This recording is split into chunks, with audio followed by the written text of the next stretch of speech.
Okay, so yesterday when we left off, we had talked about Scylla and Charybdis, correct? Yes. And how Scylla is kind of a rock shoal, a six-headed sea monster, and Charybdis is that whirlpool. And then at the beginning of page 141, we see kind of that idea of there being a giant monster underneath the water, you know, with the imagery of the river churning so much, and how it just kind of raises up and then goes back to sleep. All right. And continuing on, we were reading through here, and this is a Darrell section, and Darrell is telling us in chapter 34 about the plan that the brothers have to cross the river. All right, so the river is really churning. It's really kind of, you know, working it up. So, you know, they talked about how Vernon has previously cut some timber on the land that is around the river. And there were two very large trees, two oak trees, I believe, that kind of marked where the ford was, where the land and the river was higher, and that they could actually cross the river there, okay? And if you angled between those two trees, you could get across it safely because they were kind of a landmark. However, Vernon cut timber off of his land, and he sold the timber to pay off his mortgage, so those trees were not there anymore, okay? So he's talking about, you know, where are they going to go in, and how Whitfield crossed it earlier on horseback, and they said, yeah, but it wasn't as high. So they're still really talking about it, and, you know, they're talking about what to do, and, you know, Cash is concerned because the confidence is not on balance still. And when Jewel is, you know, his horse starts going into the water, his horse is scared. His horse is like, dudes, this is a bad idea.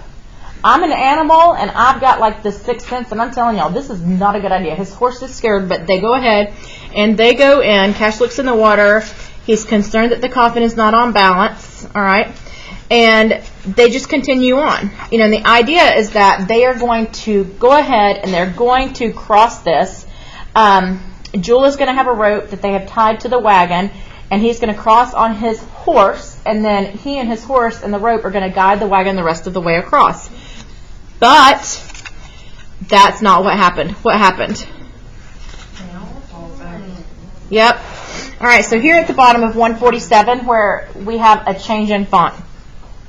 I felt the current take us, and I knew we were on the ford by that reason, since it was only by means of that slipping contact that we could tell that we were in motion at all. We had once been a flat surface, was now a succession of troughs and hillocks, lifting and falling about us, shoving at us, teasing at us with light, lazy touches in the vain instance of solidity underfoot. Cash looked back at me, and then I knew that we were gone. All right? But I did not realize the reason for the rope until I saw the log. So all of the previous references to the logs going over the bridge and kind of the logs raising up, those were just like elements of foreshadowing, warning us that that was probably what was going to end up taking them out. It surged up out of the water, kind of like a sea monster, and stood for an instant upright upon that surging and heaving desolation like Christ. Get out and let the current take you down the bend, Cash said. You can make it all right. No, I said, I'd get just as wet as that way as this. The log appeared suddenly between two hills, as if it had rocketed suddenly from the bottom of the river, come up from a sleeping position. Upon the end of it, a long gout of foam hangs like the beard of an old man or goat, kind of like a monster. When Cash speaks to me, I know that he has been watching it all the time, watching it and watching Jewel 10 feet ahead of us. Let the rope go, he says. With his other hand, he reaches down and reaves the two turns from the stanchion. Right on, Jewel, he says. See if you can pull us ahead of the log. Okay, so he's got the rope. Jewel has the other end of the rope. He's like, Jewel, see if you can pull us away out of the log. Okay? Jewel shouts at the horse. Again, he appears to lift it bodily between his knees. He is just above the top of the ford, and the horse has a purchase of some sort, like it has made contact with the ground. For it surges forward, shining wetly half out of water, crashing on in a succession of lunges. It moves unbelievably fast. By that token, Jewel realizes at last that the rope is free, for I can see him sawing back on the reins, his head turned as the log rears in a long, sluggish lunge between us, bearing down upon the team. They see it too. For a moment, they also shine black out of water. Then the downstream one vanishes, dragging the other with him. The wagon shears crosswise, poised on the crest of the ford as the log strikes it, tilting it up and on. Cash is half turned, the reins running taut from his hand and disappearing into the water, the other hand reaching back upon Addie, holding her jammed over against the high side of the wagon. So Cash is holding onto the coffin. Jump clear, he says quietly. Stay away from the team and don't try to fight it. It'll swing you into the bend all right. You come too, I say. Vernon and Vardaman are running along the bank. Pa and Dewey Dale stand watching us. Dewey Dale with the basket and the package in her arms. Jewel is trying to fight the horseback. The head of one mule appears, its eyes wide. It looks back at us for an instant, making a sound almost human. The head vanishes again. So what does the log do? Where does it hit them? Right between where?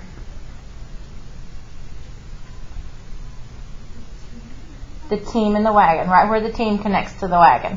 So it hits them there and it disconnects the mules. So what happens to the mules? They drowned. All right? And so he's still held on with this rope. So now it's up to who to save them? Jewel. All right? Back, Jewel, Cash shouts. Back, Jewel. For another instant, I see him leaning to the tilting wagon and his arm braced back against Addie and his tool. I see the bearded head of the roaring log strike up again, and beyond it, Jewel, holding the horse upreared, its head wrenched around, hammering its head with his fist. I jump from the wagon on the downstream side. So who jumps off of the wagon? Darrell. Between the two hills, I see the mules once more. They roll up out of the water in succession, turning completely over, their legs stiffly extended as when they had lost contact with the earth. So that's the last that he sees of the mules. All right, and that was chapter 34, which is a Darrell chapter. So what plan did the brothers come up with for crossing the river? Connect a rope between the mules and then... Yep. Jewel's going to go up, and he's going to kind of help guide them with the rope, and then the wagon's going to follow. And what is the result? Disaster and chaos. Yeah. Where were you at the beginning of class? I asked you to go to the bathroom. That's right. I marked you absent. Now I gotta go back and fix it. Sorry. All right. So in chapter 35, Vardaman is like, okay, so Cash tried to save Mom, Addie, but she fell off. And so he's very concerned about that. He says, Darrell jumped, going under. He went under, and Cash is hollering for him to catch her, and I'm hollering and running and hollering, and Dewey Dale is hollering. So apparently there's a whole lot of yelling. All right. Over here, where is Ma, Darrell? I say, you never got her. You knew she is a fish, but you let her get away. So what is Vardaman thinking? With her coffin being in the water. She's like swimming away. Yeah, she's swimming away like a fish. Because he's made her connection to her death to that connection of that fish dying. Huh? Yeah, she's training her people. All right. So he's running on the bank. He's really worried about that. So chapter 35, Vardaman is concerned about Addie floating away, and this connects to the earlier events of My Mother is a Fish. Okay, so chapter 36 is a Toll chapter, and this is Toll's kind of third-person narration of the crossing of the river. And he is going home, and he's telling Cora about it. And so he's relaying to us about when he talked to his wife about what he witnessed. And he says, when I told Cora about how Darrell jumped out of the wagon and he left Cash sitting there trying to save it and the wagon's turning over and all of this, she says, you say that Darrell is the weird one, but it sounds to me like if he jumped out of the wagon that he's the only one that's got decent sense. Okay? So we see kind of their conflicting opinions on the characters, but we recognize that they understand that, during all of this, Ans did nothing. He's very lazy. He just kind of stood there. He talks about how, he's standing there watching it, and he sees the log coming, and that the wagon kind of held off against the current for a long time, and that Cash was leaning. He's trying to keep the coffin braced so it wouldn't slip, and the log finally went on. It went around the wagon. The mules got loose, and he thought that Cash was going to get the wagon back. After the mules got loose, Cash doesn't swim. That's mentioned. And he ended up falling into the water. And so then there's still all this yelling, and everybody's worrying about everyone. And eventually, Jewel is the one who is able to save the wagon. And when Jewel and his horse come up out of the water, Cash is holding onto the horse. So Jewel has his horse, himself, and Cash, and he's holding onto the wagon with Addie in it. Okay? And they're up the bank, and they come up, and we have learned previously that Cash can't swim, but then his face comes up out of the water. It was gray, with his eyes closed and a long swipe of mud across his face. Then he let go and turned over in the water. He looked just like an old bundle of clothes, kind of washing up and down against the bank. He looked like he was laying there in the water on his face, rocking up and down a little, looking at something on the bottom. And they still see the rope kind of cutting into the water. All right, so that was chapter 36. So, Toll, he sees the events of this, and he's sharing them with his wife, and then us, just a different version of this. Okay, chapter 37 is a Darl chapter. And what do we find out that has happened here in chapter 37? What's the problem?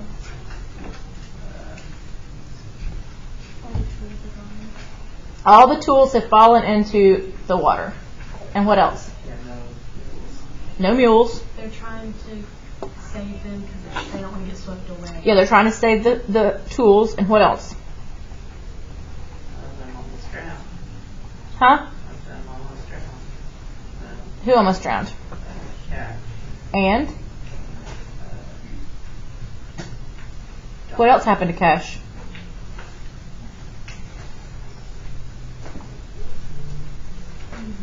Cash is hurt. All right. Have any of you ever broken a bone? No. Mm-hmm. Did you get nauseated? Yeah. I've broken 10 bones. Oh, just thinking about that makes me literally cry. Let's not talk about that. I've broken 10 bones, and every time I break a bone, except for maybe once, the first bodily response that I have is that I get very nauseated. I get very nauseated. And then I get like that cold sweat. And that's how I know if I've actually broken the bone or not, okay? So I think that's kind of what's going on here with Cash, because I think that that's kind of a universal physical reaction oftentimes when you have a broken bone. Cash lies on his back on the earth, his head raised on a rolled garment.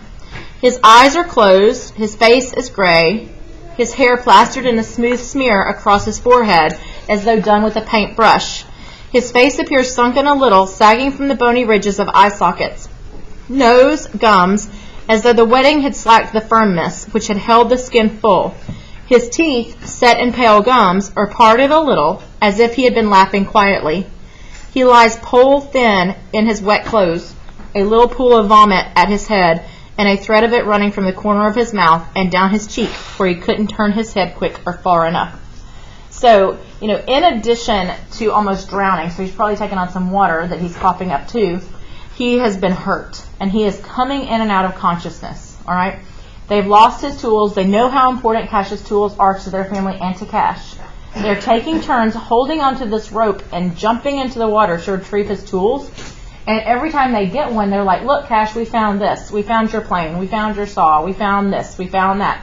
And every time they show him a tool, he gains a little bit more consciousness, almost like his identity is connected to his tools. Does that make sense to you guys? Okay. But he is coming in and out of consciousness. And they're grabbing his tools up out of the water. They're trying to get everything that they can. His saw set. They're all in the river, in and out. And as they find the tools, they show him. Okay. Then our last section is a Cash section. And Cash is still lamenting all of his issues here. And he's like, well, the coffin wasn't on balance. If the coffin had been on balance, if they had put her in the way I had designed it, this would not have happened. All right, so he just kind of equates all of their misfortune to the fact that Addie is in this coffin backwards. Yeah. I don't think I could stop the vlog. Yeah. All right, do y'all have that? Do you want me to keep going, or do y'all want to stop and read yourselves? Keep going. Keep going? Okay, so the next section is a Cora chapter, and then there's an Addie chapter. So we'll start doing this. I don't know how far we will get today. Okay, but this is the third section. We're going to have a test on the second section on Monday. All right, so here if you'll go ahead and get your third question set out, this is the Cora section. Can y'all see this? One day we were talking. She had never been pure religious, not even after that summer at the camp meeting when Brother Whitfield wrestled with her spirit, singled her out, and strove with the vanity in her mortal heart. And I said to her many a time, God gave you children to comfort your hard human lot, and for a token of his own suffering and love, for in love you conceived and bore them. I said that because she took God's love and her duty to him too much as a matter of course, and such conduct is not pleasing to him. I said, he gave us the gift to raise our voices in his undying praise, because, I said, there is more rejoicing in heaven over one sinner than over 100 that never sinned.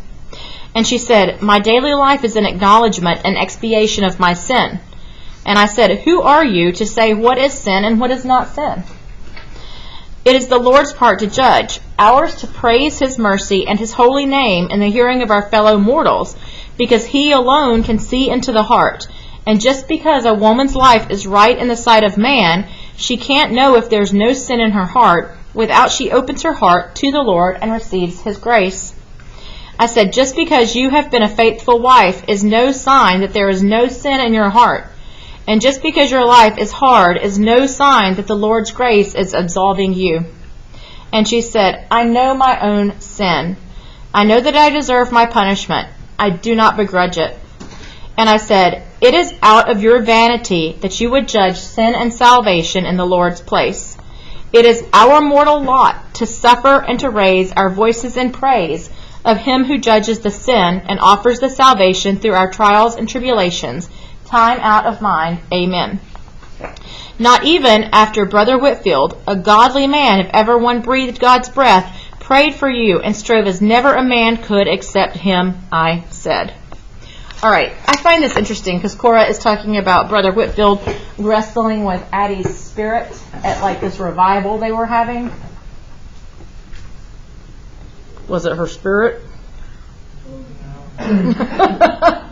Okay, so I find that a little bit interesting, because Cora recognizes that Brother Whitfield paid Addie some special attention. He just didn't know what kind of attention. Like, he thought that he was working with Addie on her soul and her spirit, but it was something else. Okay? Huh? Yeah, it's a situation. Too much for English class. When did you give us those questions? They're actually on top of that box. There's like a binder over there. They're on top of that. Okay, so Cora is very concerned about Addie's belief about sin and salvation and judgment. And she doesn't, they don't exactly share the same religious tenets or religious beliefs. And Cora is really concerned about Addie's sin and salvation. Okay? But it is not us that can judge our sins or know what is sin in the Lord's eyes. So she feels like Addie is giving herself a power that she should not be able to give herself in judging sin. She has had a hard life, but so does every woman. You'd think from the way she talked that she knew more about sin and salvation than the Lord God himself, than them who have strove and labored within the sin in this human world. When the only sin she ever committed was being partial to Jewel that never loved her and was its own punishment, in preference to Darrell that was touched by God himself and considered queer by us mortals, and that did love her. I said, there is your sin and your punishment too. Jewel is your punishment. Okay, so Cora believes that Jewel is Addie's punishment in the idea that he is so kind of ill-behaved and petulant that he is the one that's caused all of her grief and trouble, that he's her punishment, and that Addie dotes on him too much when she should give Darrell more credit for who he is. But where is your salvation? And life is short enough, I said, to win eternal grace in. And God is a jealous God. It is his to judge and to meet, not yours. I know, she said. Then she stopped, and I said, no what? Nothing, she said. He is my cross, and he will be my salvation. He will save me from the water and from the fire. Even though I have laid down my life, he will save me. And I want you guys to mark this. This is before she has died. What is she saying? Before she has passed. Huh? Foreshadowing. It's foreshadowing what? The bringing of the wagon. Yeah. And who saved her? Jewel. Bailey Cosby make it in? She did. I'm sorry, I have not had a chance to let you know. But she did make it in? Yes, ma'am. It broke up. What did you say? Yes, ma'am. Oh, okay, she did good. Okay, thank you. Thank you. Yes, so she says that Jewel has saved her, like when she lays down her life, when she is dead, like she is when we're reading it, that he's going to save her from the fire and the water. And he has saved her from the water. So what do we know is coming? Fire. Okay? How do you know, without you open your heart to him and lift your voice in his praise, I said. Then I realized that she did not mean God. She meant Jewel. I realized that out of the vanity of her heart, she had spoken sacrilege. So now Cora is like, this is really bad. And I went down on my knees right there. I begged her to kneel and open her heart and cast it from the devil of vanity and cast herself upon the mercy of the Lord. But she wouldn't. She just sat there, lost in her vanity and her pride that had closed her heart to God and set that selfish mortal boy in his place. Kneeling there, I prayed for her. I prayed for that poor blind woman as I had never prayed for me and mine. So what areas of religion do Cora and Addie have arguments about? Like the extent of sin and salvation. Yeah, the extent of sin and salvation. And what does Addie say that horrifies Cora? Jewel would say That- would be her salvation. That Jewel would be her salvation. And she just believes that that's sacrilegious. That Jewel is going to be her salvation. Have any of you read the Addie chapter? What do you expect her to be like? Yeah, it hasn't really been much about her except for that. What was she like, do you think, when she was alive? Maybe the opposite of Anne. The opposite of Anne's? And 14. Anne's part 2? I think she's a little more lenient. This one. Anne's more This like. one. I think Addie's a little more like, Okay. All right, I've made a couple of notes up here that you might want to pay attention to. Just a couple. Agamemnon tells the story of his own death in the Odyssey. All right? And that passage, the woman with the dog's eyes would not close my eyes from me as I descended into Hades, comes from that section. Agamemnon is the one that's descending into Hades. Well, the reason he was going to Hades is because he killed his adulterous wife. Okay, now, Addie is about to have her own chapter after her death, which is similar to what's going on here with Agamemnon. Are you with me? A couple of other things to pay attention to is Elphenor, which was Odysseus' buddy. He died when he fell off of a roof, and we have that reference to Cash, who fell off a roof and broke his leg. It's Elphenor, Elpenor. Cash fell off a roof of the church. Who's up there? Elphenor, Elpenor. And the Odyssey is a quest. Odysseus is trying to return home. He's been in prison for 10 years, and he's on a voyage home. Well, Addie lay on that bed for 10 days, and she is on a voyage home to be buried with her people in Jefferson. Okay, so while the Odyssey is a quest, As I Lay Dying is kind of an ironic version of that quest. All right? Addie. Let's meet her. In the afternoon when school was out and the last one had left with his little dirty snuffling nose, instead of going home, I would go down the hill to the spring where I could be quiet and hate them. Who is she talking about? What kids? What was Addie before she was a mama? She was a teacher. So in the afternoon when school was out, she went down to the spring and she thought, I hate those kids. All right? You should hopefully be comforted in the fact that I do not think these thoughts. Okay? Not to us.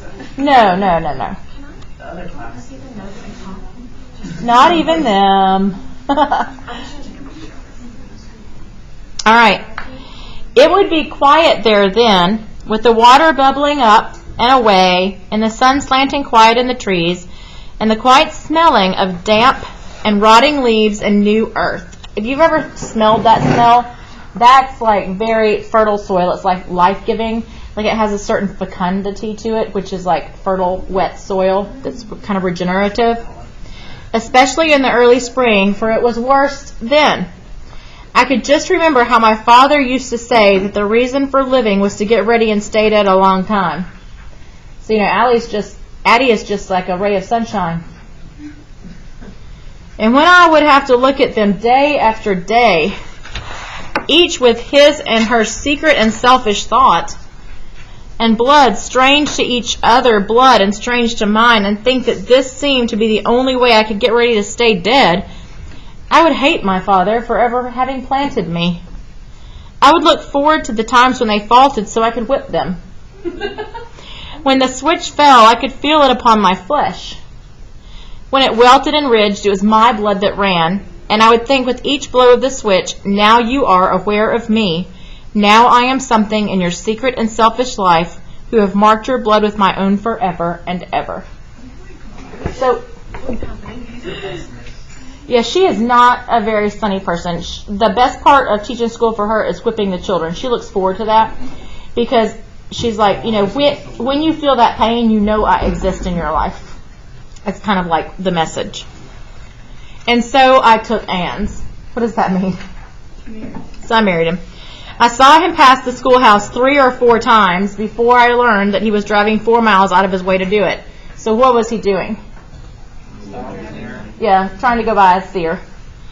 I noticed then how he was beginning to hump, because he has a hump in his back, a tall man and young, so that he looked already like a tall bird hunched in the cold weather on the wagon seat, his head turning slow to watch the door of the schoolhouse as the wagon passed, until he went on around the curve and out of sight. One day I went to the door and stood there when he passed. When he saw me, he looked quickly away and did not look back again. Middle school? In the early spring, it was the worst. Sometimes I thought that I could not bear it. Lying in bed at night with the wild geese going north and their honking, coming faint and high and wild out of the wild darkness. And during the day, it would seem as though I couldn't wait for the last one to go so I could go down to the spring.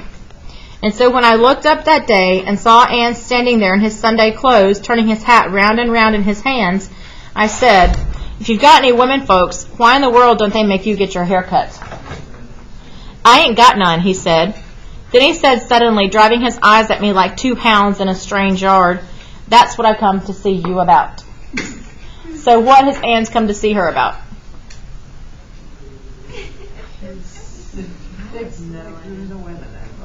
Yeah, to marry him. And she hates her current life and those kids. So she's like, She's okay. And make you hold your shoulders up, I said. You haven't got any, but you've got a house. They tell me you've got a house and a good farm. And you live there alone, doing for yourself, do you? He just looked at me, turning the hat in his hands. A new house, I said. Are you going to get married? And he said again, holding his eyes to mine, that's what I come to see you about. If that's not romance, I don't know what is. All right. Later he told me, I ain't got no people, so that won't be no worry to you. I don't reckon you can say the same. And what does people mean? Family. Like family, okay? No, I have people in Jefferson. His face fell a little. Well, I got a little property. I'm four-handed. I got a good honest name.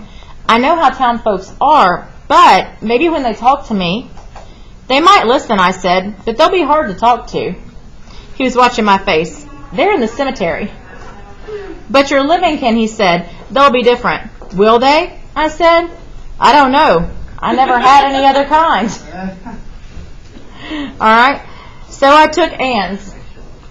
And when I knew that I had cash, I knew that living was terrible and that this was the answer to it.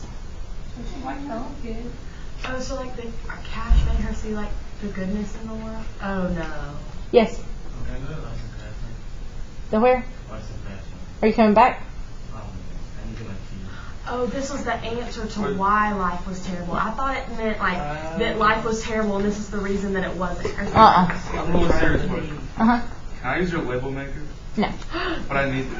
All right. My name tag is It's like faded away. That was when I learned that words are no good. That words don't ever fit even what they're trying to say at. When he was born, I knew that motherhood was invented by someone who had to have a word for it, because the ones that had the children didn't care whether there was a word for it or not. I knew that fear was invented by someone that had never had the fear. Pride, who never had the pride. I knew that it had been, not that they had dirty noses, but that we had to use one another by words, like spiders dangling by their mouths from a beam, swinging and twisting and never touching, and that only through the blows of the switch could my blood and their blood flow as one stream. I knew that it had been, not that my aloneness had to be violated over and over each day, but that it had never been violated until Cash came, not even by Anne's in the nights. Okay, so she says that with the birth of Cash, she realizes that life is terrible. He had a word too. Love, he called it. Who is he? Anne's. But I had been used to words for a long time. I knew that the word was like the others, just a shape to fill a lack. That when the right time came, you wouldn't need a word for that any more than for pride or fear. Cash did not need to say it to me, nor I to him. And I would say, Anne's, let Anne's use it if he wants to. So that it was Anne's or love or Anne's, it didn't matter. Okay, so what are her feeling about these words? She's like, no. They don't mean anything. You know, they're just words that people created to have a name, but they don't reflect the feeling. Yes? So like, she didn't, obviously, life didn't get any better when she married Anne and had Cash. But, like, when she meets Reverend Whitfield and has Jewel, does that show her love? And Well, how the world is with she's them? going to talk to us about that in the next few pages. Yeah, she's going to cover that. Is this the only Addie chapter? This is the only Addie chapter. Dang, I want more. Yep. But we're gonna stop there. Can I use it now? This is Laura. Hmm? I have a question. Uh huh. Okay, so since she's so violent